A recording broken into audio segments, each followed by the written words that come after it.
Hello friend, this is Bharti and welcome to TET and CTET cracker channel. इस video में हम लोग discuss करेंगे बाल विकास को प्रभावित करने वाले कारक।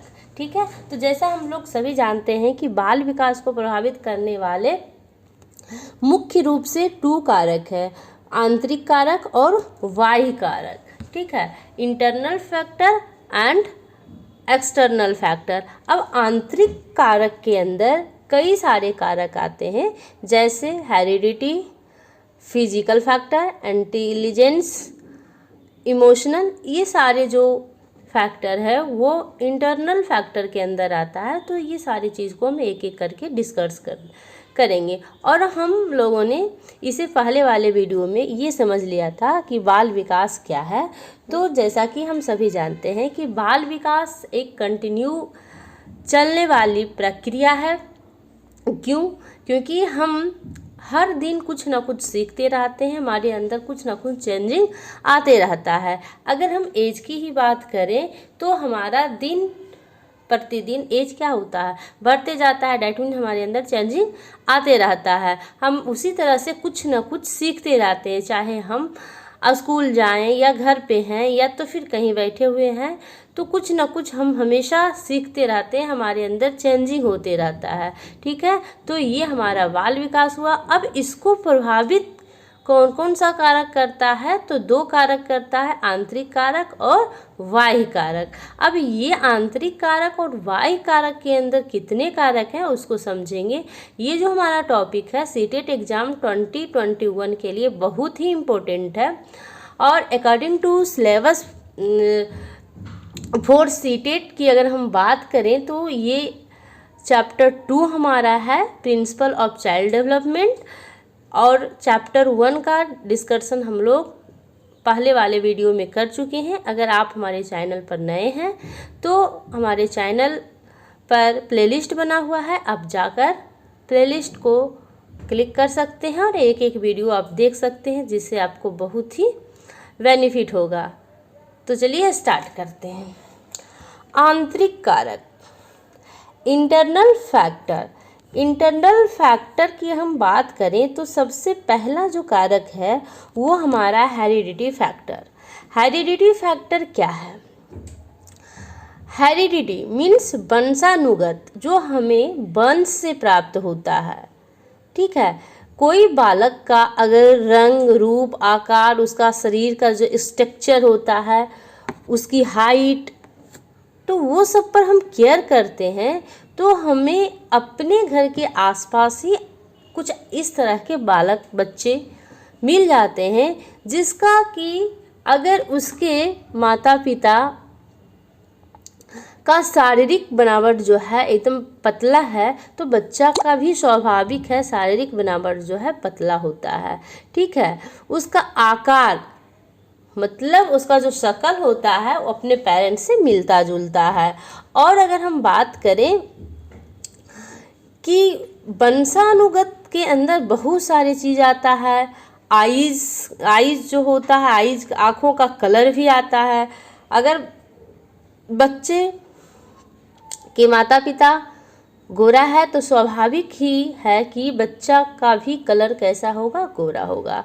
तो इस तरह से हम कह सकते हैं कि हेरिडिटी फैक्टर जो है बाल विकास को प्रभावित करने वाला इंटरनल फैक्टर है। नेक्स्ट हमारा है फिजिकल फैक्टर मीन्स शारीरिक कारक। शारीरिक कारक के अंदर अगर जो बालक जन्म से ही दुबले पतले, कमज़ोर, बीमार तथा किसी प्रकार के शारीरिक बाधा से पीड़ित रहते हैं, और उसके तुलना में एक स्वस्थ बच्चे का विकास का अगर हम कंपेयर करें तो दोनों में डिफरेंट होगा, है ना। दोनों में डिफरेंट होगा। डिफरेंट ये होगा कि जो बच्चा बीमार रहता है उसका विकास अवरुद्ध होगा, धीमी गति से होगा, उसका विकास में रुकावट आएगा। लेकिन जो बच्चा स्वस्थ है उसका विकास में रुकावट नहीं होगा, उसका विकास तेज़ी से होगा और जल्दी वो सीखता है।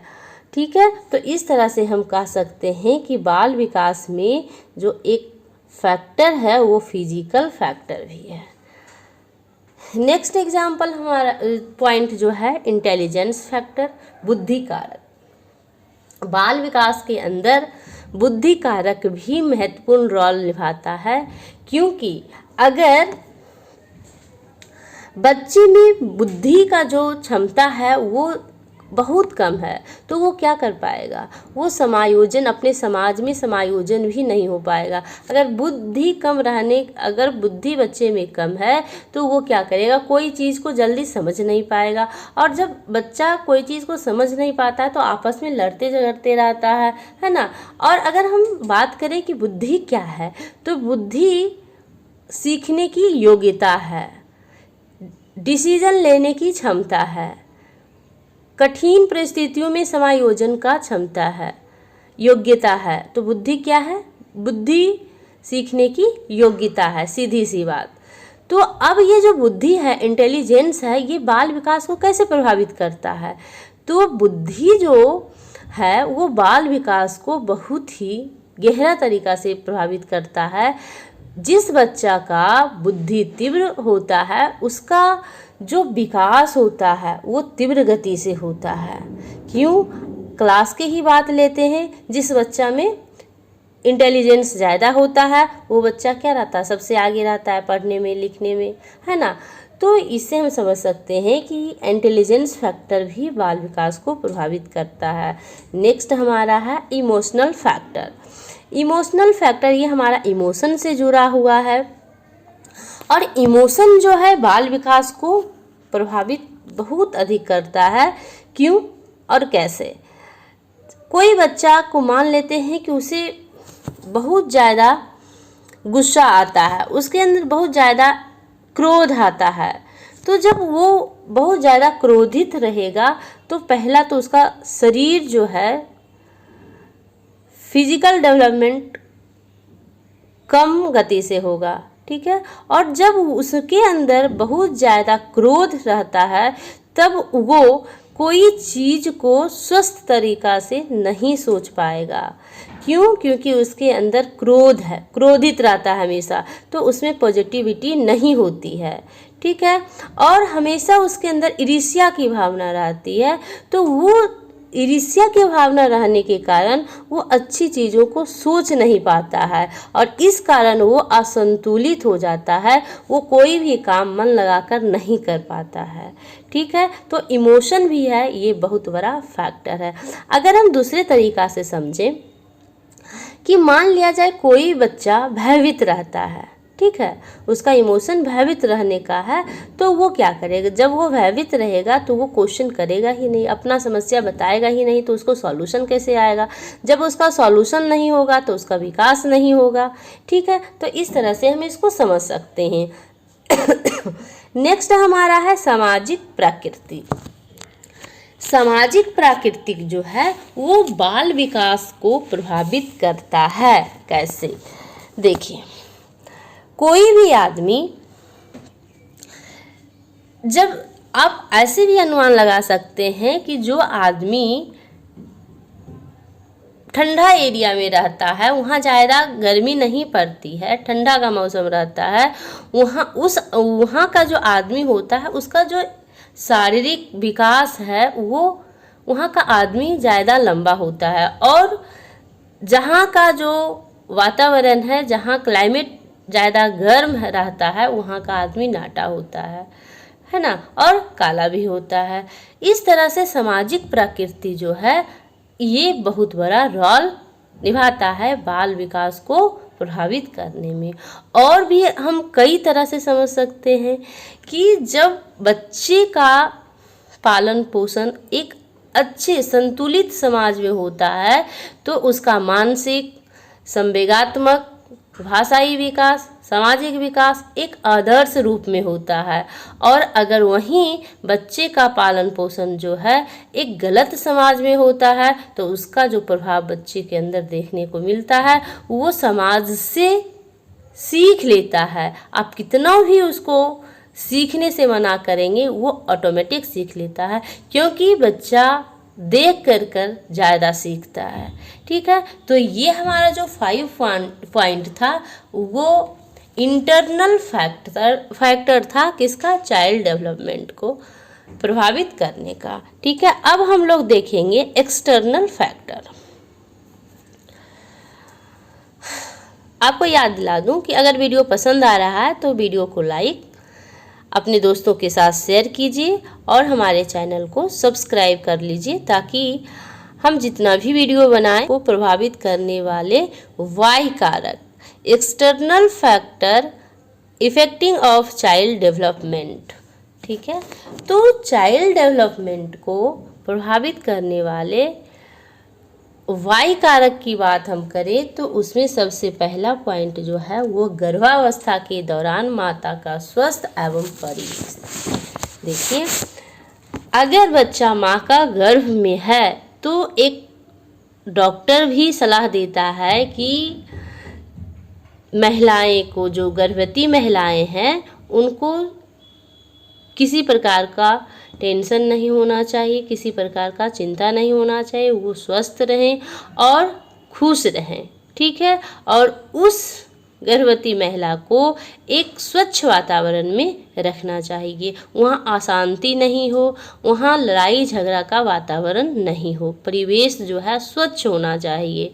ठीक है, तो गर्भावस्था के दौरान माता का स्वस्थ, अगर माता स्वस्थ रहती है तो बच्चा भी स्वस्थ होता है। हम उम्मीद लगा सकते हैं कि जो बच्चा होगा वो स्वस्थ रहेगा। अगर गर्भावस्था के दौरान माँ ज़्यादा पढ़ती लिखती है या माँ को जिस काम में ज़्यादा इंटरेस्ट है, स्वाभाविक है बच्चा को भी उसी काम में ज़्यादा इंटरेस्ट होगा। ठीक है, और उसका परिवेश का असर बच्चों पर पड़ता है। इसलिए गर्भावस्था के दौरान जो है गर्भवती महिला को एक स्वस्थ वातावरण में रखना चाहिए। ठीक है, नेक्स्ट हमारा है जीवन की घटनाएं, इवेंट ऑफ लाइफ। जीवन की घटनाएं, बहुत सारे हमारे जीवन में घटना घट जाता है जिससे हमारा विकास पर प्रभाव पड़ता है। जैसे मान लिया जाए कि हम लोगों का ट्रेनिंग होता है और ट्रेनिंग के टाइम कोई अभ्यर्थी के साथ ट्रेनिंग के टाइम कोई घटना घट जाए, उनके घर में ऐसा घटना घट जाए कि उनको ट्रेनिंग छोड़ना पड़े, तो उससे क्या होगा, विकास में उनका क्या हुआ, बाधा पहुंचा, है ना। उनका जो ट्रेनिंग का टाइम है वो क्या हो जाएगा, ख़त्म हो जाएगा, वो ट्रेनिंग कर नहीं पाएंगे, तो ये क्या हो जाएगा, उसका विकास पर बहुत प्रभाव पड़ता है। या तो फिर मान लिया कोई एक्सीडेंट हो जाता है और उसमें हमारा एक हैंड जो है खराब हो जाता है, जिससे हम लोग लिखते हैं, तो फिर हमारा जो विकास है वो प्रभावित होता है ना, हम आगे की पढ़ाई नहीं कर पाएंगे। तो इस तरह से कई सारे एग्जाम्पल हमारे डे टू डे लाइफ में होते रहता है, जो हमारा जो विकास है उसको प्रभावित करता है। ठीक है, नेक्स्ट हमारा है भौतिक वातावरण, फिजिकल इन्वायरमेंट। फिजिकल इन्वायरमेंट का मतलब बालक का जन्म जिस परिवेश में हुआ है, वह किस परिवेश में किन लोगों के साथ रह रहा है, इससे लगाया जाता है। अगर वो अच्छे परिवेश में रह रहा है तो उसका विकास पर प्रभाव पड़ता है, उसका विकास भी अच्छे रहता है। प्रदूषणों का भी प्रभाव पड़ता है, परिवेश में अगर वातावरण शांत है, स्वच्छ है, प्रदूषण फ्री है, भौतिक सुविधाएं का अभाव नहीं है, तो बालक का जो विकास का प्रभाव है वो अनुकूल होता है। ठीक है, और जो हमारा फोर्थ पॉइंट है वो सामाजिक आर्थिक स्थिति, और ये हमारे इंडिया में 80% स्टूडेंट के साथ होता ही होता है, क्योंकि हम सब स्टूडेंट इतना तो ज़रूर ऑब्जर्व करते हैं कि अगर हमारे पास अधिक इकोनॉमी हो तो हम एक अच्छे स्कूल में पढ़ते और आज का जो दिन है वो देखना नहीं पढ़ता, है ना। तो अगर हम बात करें सामाजिक आर्थिक स्थिति, अगर हमारी सामाजिक आर्थिक स्थिति कमज़ोर है, यहाँ पर आप दो बालक का एग्जाम्पल ले सकते हैं, एक शहर का अमीर बच्चा और दूसरा एक गांव का गरीब बच्चा। दोनों में आसमान और ज़मीन का अंतर होता है। क्यों? क्योंकि उसके पास जो अमीर बच्चा, शहर का अमीर बच्चा है, उसके पास इकोनॉमिक है, पैसा है, आर्थिक स्थिति सही है, इसलिए वो अच्छे से अच्छे स्कूल में गया और उसको अपना जो गुण है, मेरिट है, उसको प्रदर्शन करने का समय मिला और वो प्रदर्शन किया, उसमें और आगे बढ़ा और वो बहुत ही विकास कर पाता है। और जो बेचारा गांव का बच्चा है, गरीब घर का बच्चा है, उसको पैसे की कमी होने के कारण वो अच्छा स्कूल नहीं जा पाया और इस कारण उसके अंदर जो कला था, उसके अंदर मेरिट रहते हुए भी वो मेरिट क्या हो गया, डेथ हो गया, ठीक ना। उस मेरिट की डेथ हो गई, वो मर गया। हमारे अंदर जो कला होता है वो एक दिन ना एक दिन क्या होता है, अगर उसका यूज हम नहीं करते हैं टाइम के अनुसार, तो वो फिर शिथिल हो जाती है, ठीक है। तो इस तरह से ये जो है हमारा विकास पर बहुत ही प्रभाव करता है। कला सभी आदमी के अंदर होता है, मेरिट जो है, गुण जो है सभी आदमी के अंदर होता है, उसको पहचानने की ज़रूरत होती है। और जो पहचान लेता है और समय के साथ उसका यूज कर लेता है, वो बहुत आगे बढ़ता है और आदर्श बनता है, ठीक है। तो इस तरह से हम लोगों ने इस टॉपिक को बहुत ही अच्छे तरह से समझ लिए हैं और आई होप आपको ये वीडियो बहुत ही पसंद आया होगा और ये वीडियो आपका एग्ज़ाम के पॉइंट ऑफ व्यू से बहुत ही इम्पोर्टेंट है, क्योंकि यहाँ से क्वेश्चन बनता ही बनता है, ठीक है। 1 या 2 नंबर का क्वेश्चन यहाँ से आपको देखने को मिलता है। 1 नंबर का डायरेक्ट रहता है और 1 नंबर का इनडायरेक्ट रूप से रहता है। 2 नंबर का क्वेश्चन जो है यहाँ से ज़रूर मिलेगा। कोई भी एग्ज़ाम हो, ऐसा ही नहीं कि सिर्फ सीटेट के लिए ही है, नहीं। अब कोई भी टीचिंग एग्ज़ाम का प्रिपरेशन कर रहे हैं तो CDP जो पार्ट है हमारा, वो आपके लिए बहुत ही इम्पोर्टेंट रोल रखता है। इसलिए आप हमारे चैनल को सब्सक्राइब कर लें और ऐसा ही वीडियो पाने के लिए बेल आइकन को ज़रूर प्रेस कर लीजिए। वीडियो कैसा लगा हमें कमेंट बॉक्स में ज़रूर बताएंगे। Thank you.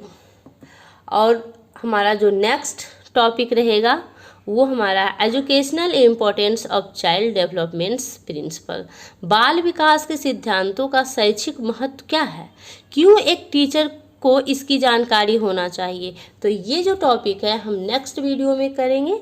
तब तक के लिए आपको बाय बाय।